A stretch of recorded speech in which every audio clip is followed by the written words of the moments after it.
সম্মানিত শ্রোতা, আসসালামু আলাইকুম। উসমান মেডিসিন সেন্টার ইউটিউব চ্যানেলে আপনাদেরকে আবারও স্বাগতম। বন্ধুগণ, আজকের ভিডিওতে বাচ্চা বা প্রাপ্তবয়স্কদের সাধারণ ঠান্ডা বা সর্দি, অ্যালার্জি, কাশি, চুলকানি, অ্যালার্জিক অ্যাজমা ইত্যাদি সমস্যার সমাধান অত্যন্ত ফলপ্রসূ একটি মেডিসিন এবং মেডিসিনটির নাম, দাম, জেনারিক নাম, উৎপাদনকারী প্রতিষ্ঠানের নাম, এটি খাওয়ার নিয়ম এবং এর সাইড এফেক্টস বা পার্শ্ব প্রতিক্রিয়া সম্পর্কে আলোচনা করব।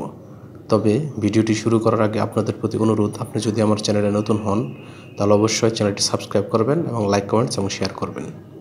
বাচ্চা বা প্রাপ্তবয়স্কদের ঠান্ডা, অ্যালার্জি, সর্দি, কাশি, চুলকানি, অ্যালার্জিক অ্যাজমা ইত্যাদি হলে ডাক্তারগণ যে ওষুধটি খাওয়ার কথা